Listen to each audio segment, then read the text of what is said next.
Olá, você aqui do YouTube. A gente está aqui para responder algumas perguntas, e essas perguntas são bem claras e bem simples, e até porque não precisamos ficar embromando ou enganando ninguém em relação àquilo que devemos ou pensamos que é a verdade para mim e para você. Eu acho que somos livres pensadores no país laico, né? Posteriormente laico, então não precisamos ficar aí contestando, nos agredindo, né? De forma verbal, porque você crê em uma certa, tem uma certa fé, tem uma certa religião. Enfim, o país tem várias religiões, e daí não é por isso que você tem que ficar embasado num pensamento fixado naquilo que alguém está colocando na sua mente. Aqui eu não estou, em nenhum momento eu quero colocar a minha fé que você venha crer. A minha fé é minha fé. Eu creio num Deus único que está na Bíblia Sagrada, né? De Gênesis a Apocalipse. O Deus que criou os céus e a terra era sem forma e vazia, como está em Gênesis capítulo 1, 2. E o Espírito do Senhor pairava sobre ela. E o final, que é o livro final, que é o Apocalipse. Esse é o Deus que eu creio, da palavra, da Bíblia Sagrada, dessa palavra de Deus, que é um livro comum, fechado, mas que é aberto. Eu particularmente creio que é a palavra de Deus, e é o nosso manual de regra para a nossa certeza de fé e de alegria. A gente, quando compra um celular, quando a gente adquire um produto, a gente recebe na caixinha com o manual. O manual nos ensina, e a gente pega, a gente percebe que principalmente essa geração já pega, joga logo tudo que está para lá e pega só o celular, o fone de ouvido, e já vai colocando aí o memory card usando o celular. Porque eu já fiz isso. A gente já acha que já sabe tudo, mas sempre falta o manual. Se pegarmos ele e lermos todo traduzido para português, que tem várias línguas agora, e português também está no hall de traduções de todas as coisas importadas, enfim, a gente estaria usando, né, sabendo cuidar melhor do celular. Assim também é a palavra de Deus, é o nosso manual e regra de fé. À luz da Bíblia, a gente olhando à luz da Bíblia, a gente vai ter uma conduta de vida bem melhor. Eu quero dizer para você que a pergunta que fizeram para mim é se o presidente da República pode ou não ser um pastor evangélico. O que você acha da política e a filosofia? Elas são 3 perguntas. 1, 2, 3. São 3 perguntas. Pastor evangélico pode ser presidente da República?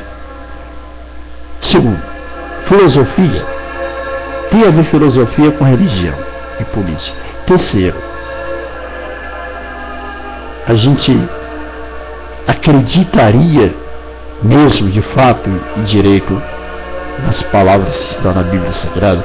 Eu não tenho muito tempo para falar, mas eu quero só passar algumas coisas para você. Bem, eu acredito que um pastor, é claro que a gente vive num país laico, um país de Estado laico no Brasil, ele não vai poder ser presidente e pastor ao mesmo tempo.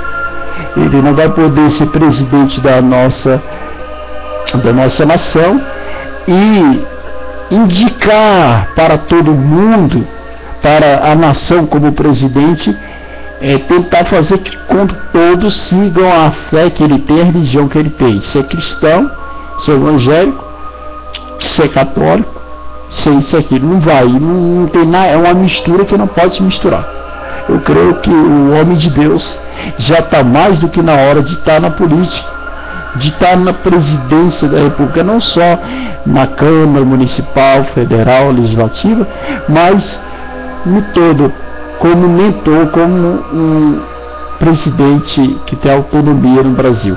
Eu acho que um pastor saindo da área do pastorado, né, da área de pastor, sendo afastado como pastor, e ele vai ter o cargo de presidente da República, por que não? Por que não? E é a melhor coisa que tem, porque a gente vendo a história dos presidentes da República, desde o início até a Dilma, que são 42, se eu não me engano, 43 presidentes da República, do início até hoje, a Dilma a gente encontrou 28, 27 por aí, eu acho, se eu não me engano, 28 presidentes que eram maçons, que é da área da maçonaria, que é uma sociedade secreta, e que temem muitas pessoas, e que temem até de falar, coisa que eu não tenho medo. Segundo, a gente fala de filosofia de uma maneira, às vezes a pessoa fala, que nada, filosofia é a melhor coisa que tem. Filosofia, já dizia aí alguns estudiosos, que filosofia, a palavra é formada por duas palavras, ou seja, no grego, filó, né, que significa amor ou amizade, né, filó, a palavra grega significa amor, amizade, e sofia, que quer dizer sabedoria ou conhecimento, ajunta sabedoria e conhecimento, mas também ajunta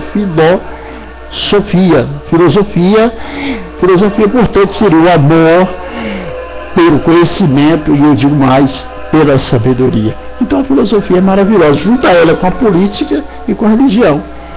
O que daria? Daria algo importante para abrir a tua mente, para entender que Jesus foi o maior dos filósofos, o maior dos políticos. Alguém pode estar dizendo, é louco, não é, realidade. Ele questionou no tempo de Herodes, ele soube a fazer a política, ser conduzida a sua vida, na sua casa, na sua família, no coletivo, na rua, no seu trabalho, é uma vida de política diária. Já dizia na Grécia, há 1500 anos atrás, os gregos, aquele que olha só para si, para ele mesmo, para o umbigo dele, que se preocupa só com o umbigo dele, né? Se dizer, ele era um bobo, um idiota, né? Idiota, olha só para si. Aí aconteceu o seguinte, para acontecer a palavra política, para eles fazer com que a política aparecesse, o grego que notou que aqueles que estavam fazendo reuniões, ajudando vizinhos, amigos na comunidade, apaziguando e cooperando para uma comunidade melhor, não é idiota, seria o político. Apareceu e surgiu a palavra política. O político é aquele que apazigua, aquele que tenta fazer sempre algo melhor para a sua sociedade, para a sua comunidade e seu país. Essa é a verdade que a gente tem que aprender. E Paulo, o apóstolo Paulo, que Saulo, trocado Saulo, né, que só no Brasil soa Saulo, não em outros países, mas Saulo trocado para Paulo, né, ele foi mudado o nome porque ele estava no cavalo, ele estava no alto, acima, ele caiu, quando ele caiu ele baixou, o pequeno, humildade, né, humildade, pequenino, é o nome, todos os homens de Deus foram mudados para ter certeza que eles realmente estavam sendo ali lapidado por Deus. Jesus mostra que Paulo é importante para ele na questão de usá-lo, mas eu acredito que bem na política. Paulo foi encarar Agripas, bem, se eu não me engano, haja vista que Agripas chegou a perguntar para Paulo: acaso tu queres nos converter? E Paulo disse: não só tu, ó rei, mas quem dera todos que estão aqui na tribuna.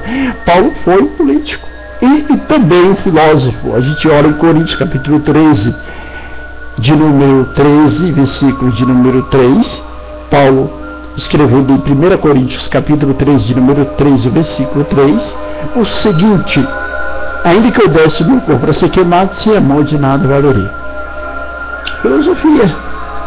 Filosofia baseada no mundo espiritual, é que Paulo chegou a dizer que conhecia o primeiro, segundo e terceiro céu.